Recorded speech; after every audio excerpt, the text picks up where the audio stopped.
This Sunday on Capital Connection, new congressional maps are out and they appear to help Republicans. Why they're almost certain to change. Plus, Senator Tammy Duckworth calls to repeal the Parental Notification Act. Why Catholic bishops oppose that plan and why both sides expect abortion to be a key issue in the midterm elections. And where does Illinois rank when it comes to paying women? A new gender wage gap study puts us well below the national average. Senate Republican Sue Rezin and House Democrat Kelly Cassidy join us. And our Capitol correspondent Cole Hankey explains how state lawmakers could move to save nursing homes from shutting down. It's all coming up on Capital Connection. From the Illinois State Capitol Rotunda, Capitol Bureau Chief Mark Maxwell is asking the tough questions. This is Capital Connection. Welcome to Capital Connection. I'm Mark Maxwell reporting from the Illinois State House on this Sunday, October 17.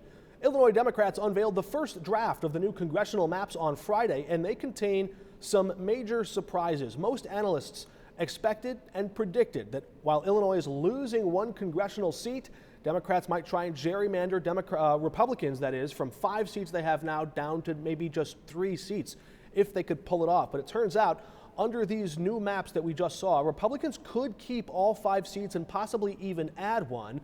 We'll show you how in just a moment. Here's the quick breakdown. These new maps would not feature a showdown between Congressman Rodney Davis and Democrat Nikki Budzinski. Instead, Budzinski would run against David Palmer in a Democratic primary race with no GOP incumbent.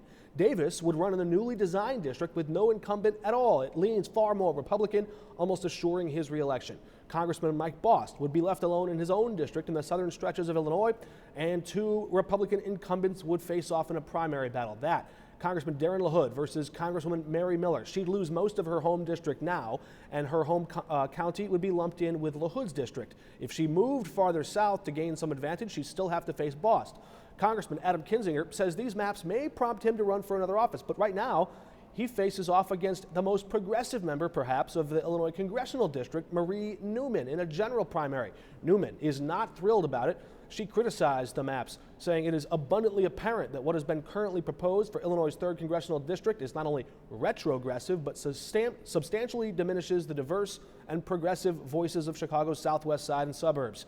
This map right now only includes 1 majority Latino district. If Latino voters get their way, it could be broken up into 2. Maybe Newman's district will be redrawn before it becomes final. Even still, as currently constructed, this new map would actually help Republicans.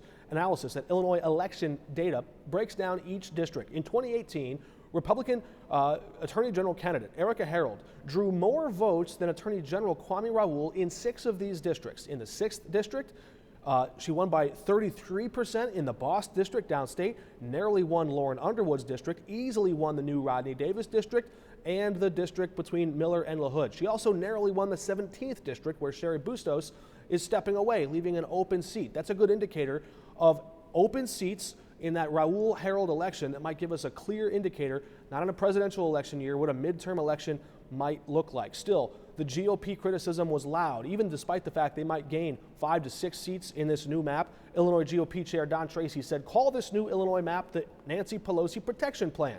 House Republican leader Jim Durkin calling the maps an insult to voters, saying that it protects Nancy Pelosi's failing majority. Congressman Rodney Davis said, quote, our lying governor teamed up with state Democrats to draw a shameful partisan gerrymander in a desperate attempt to keep Nancy Pelosi in power. All of that could still very much change. In fact, the shapes and the numbers might advantage Democrats even more in the next map. When we come back, why Senator Tammy Duckworth is calling for Illinois Democrats to remove a controversial barrier to abortion for teen girls. Next.